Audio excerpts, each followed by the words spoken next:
अस्सलाम वालेकुम। किसके वादे का एतबार करें, किस पर यकीन करें, किस पे एतमाद करें और किस पर ना करें, ये एक बड़ा पुराना मसला है जो तकरीबन हर किसी को ही पेश आता है।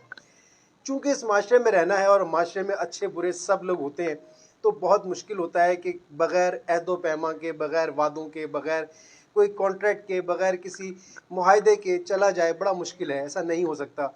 ये सब कुछ भी इस माशरे में रहते हुए हमें करना पड़ता है।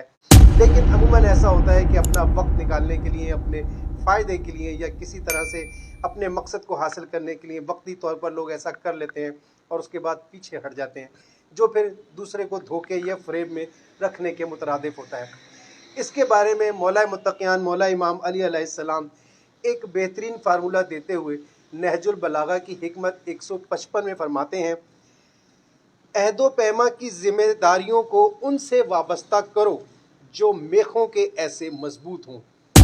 यानी हर किसी पर एतमाद नहीं करो, उसका किरदार देखो, उसके माशरे में उसकी इज़्ज़त देखो, उसके काम की, उसकी नौइयत का अंदाज़ा लगाओ, उसकी बात का अंदाज़ा लगाओ, कितना झूठा है, कितना सच्चा है, कैसे उसके फ़ेल है, मामलात में कैसा है। ऐसे मजबूत शख्स के साथ अहदो पैमा भी करो, उसके साथ मुआहदे भी करो, उसकी बात का एतबार भी करो। लेकिन अगर कोई अपनी बात से या अपनी बातों में झूठ बोलता है या किसी के ऊपर इल्ज़ामात तराशी करता है या कोई भी वो अपने किरदार में कहीं से कमज़ोर है, लफ्ज़ों में उसकी बातों में कुछ ज़्यादा ही मिठास है, ज़रूरत से ज़्यादा वो कोई अपनी बातें या अपनी तारीफ़ें करता है, ऐसे शख्स को कमज़ोर समझना चाहिए कि वो मजबूत नहीं है। ऐसों से वादे मत कीजिए, मुआहदे मत कीजिए, इनसे कोई कॉन्ट्रैक्ट साइन मत करवाइए।